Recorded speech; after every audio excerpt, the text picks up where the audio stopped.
5 cara gampang untuk jadi lebih disiplin. Ada 5 strategi praktikal yang bisa kamu apply langsung untuk jadi disiplin sehari-hari. Ada Hustle Bros yang bilang, kalau hidupmu sekarang belum jadi apa-apa, artinya kamu belum cukup disiplin diri. Disiplin itu artinya membuat diri kamu untuk melakukan sesuatu yang kamu tuh nggak suka. Kalau kamu suka dan kamu lakuin itu artinya kamu termotivasi. Tapi kalau misalkan kamu nggak suka, tapi kamu tetap ngelakuin itu namanya kamu disiplin. Bayangkan misalnya kamu melakukan sesuatu, misalnya kamu ngerjain assignment, atau kamu latihan presentasi, dan kamu merasa nggak suka ngelakuin itu. Satu cara untuk menjadi disiplin, gue suka memvisualisasi disiplin sebagai sebuah gunung. Tugas kita itu ibarat sebuah beban yang harus kita dorong ke puncak gunung. Kamu berusaha dorong beban itu ke puncak gunung.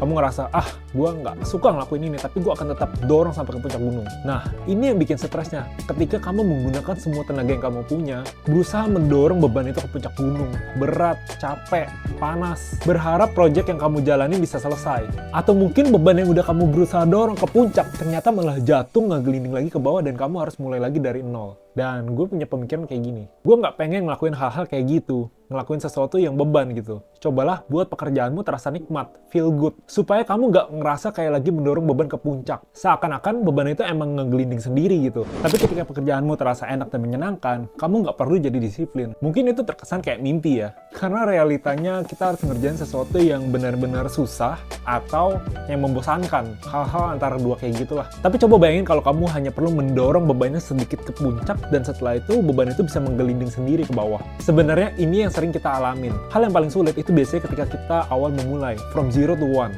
Setelah day 1, day 2, day 3, nanti kamu akan jadi lebih mudah untuk ngelakuin pekerjaan selanjutnya. Jadi langsung aja kita mulai. Ini dia 5 tips yang gue pelajarin dari mentor gue. Kamu bisa praktekkan ini untuk punya self-discipline supaya kamu jadi lebih produktif.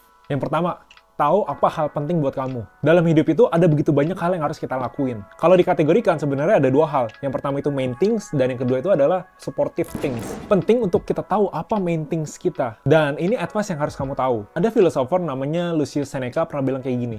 Kalau seseorang nggak tahu kemana harus berlayar, maka nggak ada angin yang menguntungkan. Pelajaran yang gue petik adalah fokus ke sedikit hal. Problemnya anak muda itu, kenapa mereka tuh susah banget untuk jadi disiplin? Biasanya karena mereka fokus ke terlalu banyak hal. Susah untuk disiplin karena ngerjain banyak hal. Steve Jobs pernah bilang, kamu harus berani berkata tidak supaya kamu bisa fokus ke hal yang benar-benar penting. Dalam buku Slow Productivity karya Cal Newport, dia juga bilang, do fewer things and obsess over quality. Dalam buku Essentialism, Greg McKeown cari tahu apa hal yang penting dan hilangin hal-hal yang kurang penting sebisa mungkin. Setiap kali gue ngerasa kurang konsisten, kurang disiplin, bingung harus mau ngapain, setiap kali gue ngerasa ada di posisi itu, gue akan berhenti sejenak dan gue akan zoom out. Dan itu biasanya karena gue ngerjain terlalu banyak hal, nggak fokus. Gue cek kalender, gue cek project to-do list, dan gue sadar kalau fokus gue itu pecah. Salah satu cara yang gue lakuin untuk membatasi fokus supaya nggak terlalu banyak, gue membatasi diri gue untuk buat maksimal 4 goals per tahun. Punya banyak goals untuk jangka panjang itu boleh-boleh aja.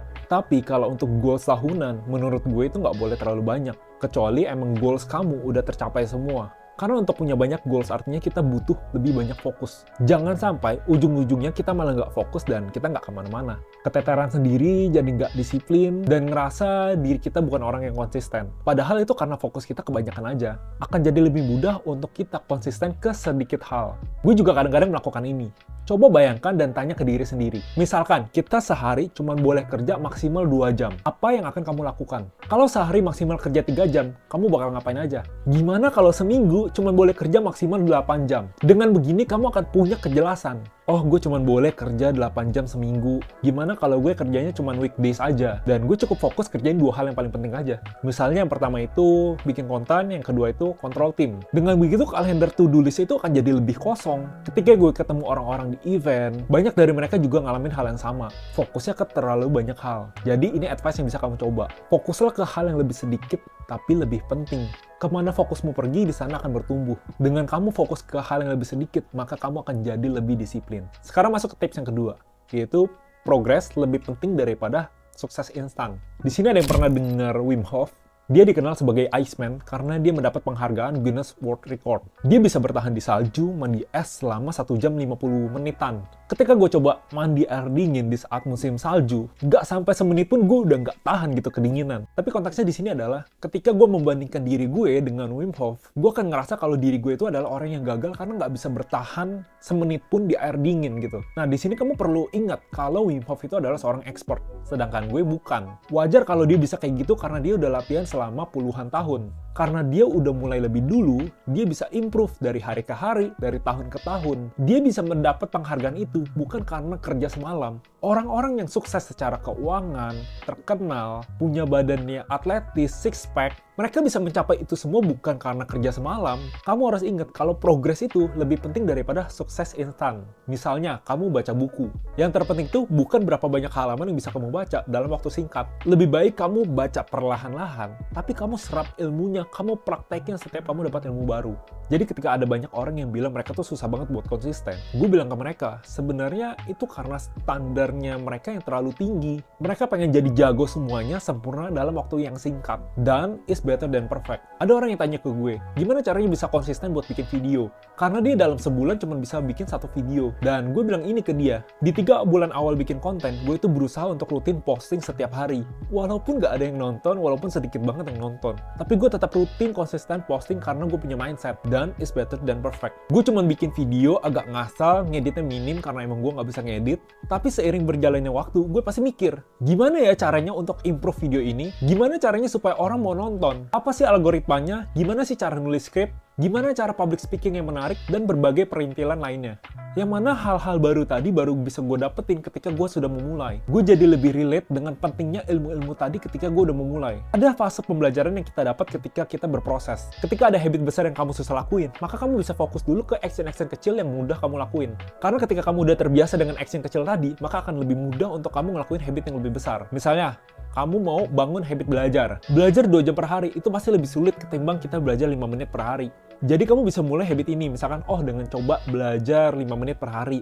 Nanti setelah itu naik jadi 10 menit. Setelah itu naik jadi 15 menit, 30 menit, sejam, 2 jam, dan seterusnya sampai kamu ngerasa, ternyata gini ya cara disiplin. Dan ini bukan cuma tentang belajar, kamu bisa terapin skill ini di berbagai aspek kehidupan. Entah itu olahraga, karir, cara ngatur pola makan, dan apapun itu. Ketika kamu udah terbiasa disiplin, kamu akan mengerti tentang seni menikmati proses. Seringkali kita dengar orang bilang, trust the process. Tapi masalahnya gimana caranya kita bisa percaya dengan proses itu ketika kita belum pernah melakukan proses itu.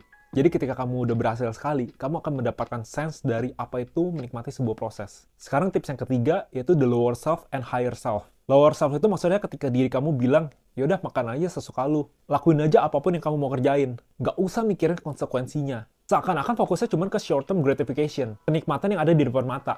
Yang akhirnya hanya membawa kita ke tempat yang kita tuh nggak mau.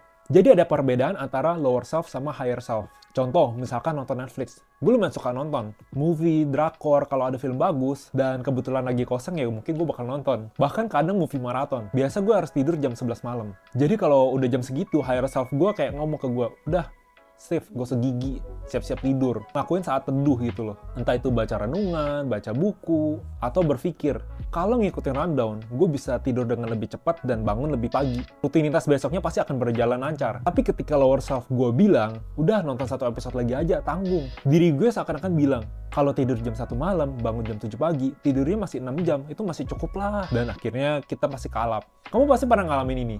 Ada momen di mana terjadi perdebatan batin antara higher self kita dengan lower self kita. Mungkin kayak film Inside Out. Tonton deh, itu bagus. Jadi di dalam diri kita tuh seperti ada beberapa karakter yang berdebat. Cara yang gue lakukan, biasanya gue akan memvisualisasi. Kalau gue kalap lanjut nonton, gue membayangkan apa yang kira-kira akan terjadi besok. Gue bayangin kalau gue nonton, gue bakal besok bangunnya badannya capek.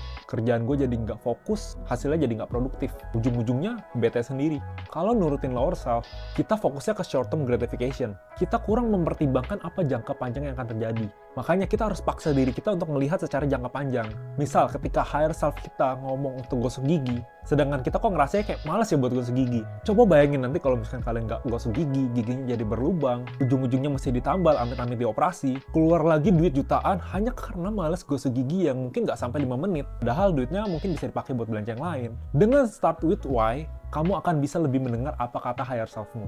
Tips yang keempat, daily action plan. Dulu gue punya mimpi untuk punya kebebasan. Gak mau kerja kantoran, gak mau kerja sama orang. Gue pengen bebas atur waktu sendiri. Tapi akhirnya malah gue pernah ngalamin momen dimana gue bingung seharian mau ngapain. Ketika bisnis sudah ada timnya dan gue jadi semi full-time content creator, padahal gue sehari-hari mungkin hanya cuman perlu bikin satu video lah. Tapi akhirnya berujung nunda-nunda dan jadi gak bikin-bikin. Hari ini gak bikin, besok gak bikin, lusa gak bikin, dan seterusnya. Itu semua terjadi karena gue gak punya rutinitas, gue gak punya action plan yang jelas. Dan akhirnya sesuai dengan tips nomor 4 ini, penting untuk kita punya action plan yang jelas. Karena ini bisa membantu kamu untuk punya self-discipline. Bikin checklist rutin yang bisa membawa kamu ke goals. Misal setiap bangun pagi, luangin waktu untuk jogging sebentar, atau nge-gym sebentar. Dari yang biasa berangkat kerja dengar musik, diganti dengan dengar podcast atau video pembelajaran. Simple habit yang dampaknya itu besar. Pagi sebelum makan siang, ngerjain hal-hal yang lebih berat yang butuh decision making. Misalnya meeting, bikin strategi, analisa. Sedangkan siang ke sore, kerjain hal-hal yang lebih ringan, yang nggak perlu ambil decision. Misalnya bikin konten, shooting, posting. Kita nggak perlu jadi orang yang harus bangun jam 5 pagi, ngelakuin ini itu, dan jadi sukses. Yang penting, kamu bisa disiplin dengan rutinitasmu. It's okay jadi lebih fleksibel. Gue pernah bikin to-do list yang terlalu padat. Per jam, per kegiatan, gue menitin. Hari pertama mungkin gue bisa checklist semuanya. Tapi di hari-hari berikutnya jadi berantakan. Karena dalam hidup itu penuh dengan ketidakpastian. Nanti tiba-tiba ada urusan mendadak lah. To-do list jadi berantakan. Makanya, punya rutinitas yang fleksibel itu penting banget. Dan kamu bisa punya rutinitas yang fleksibel ketika kamu udah tahu apa prioritasmu. Tips yang kelima, stick, don't switch. Kamu akan lebih mudah untuk disiplin ketika kamu punya sistem. Di awal konten, gue tuh susah buat konsisten. Sampai akhirnya gue belajar tentang sistem konten. Jadi ada hari dimana gue fokus mencari ide, ada hari dimana gue fokusnya menulis, ada hari dimana gue fokusnya syuting. Gue akan pakai terus sistem ini, kecuali sampai nanti ada sistem yang jauh lebih oke, lebih produktif. Jadi ketika kamu punya satu sistem, kamu punya satu cara yang emang udah berhasil, kamu ulang-ulang terus aja daripada kamu mencari-cari cara baru terus. Ini tuh bisa membantu kamu mengurangi beban pikiran ketika kamu harus membangun sistem dari nol. Seperti kata Bruce Lee, dia tuh nggak takut sama orang yang berlatih 1000 jenis tendangan.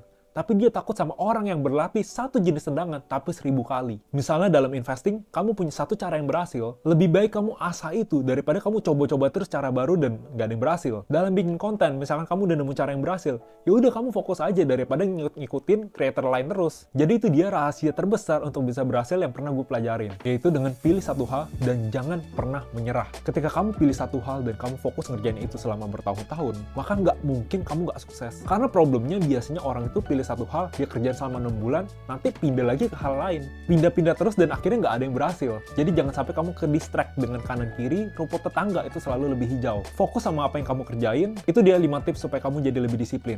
Thank you for watching, see you di next video.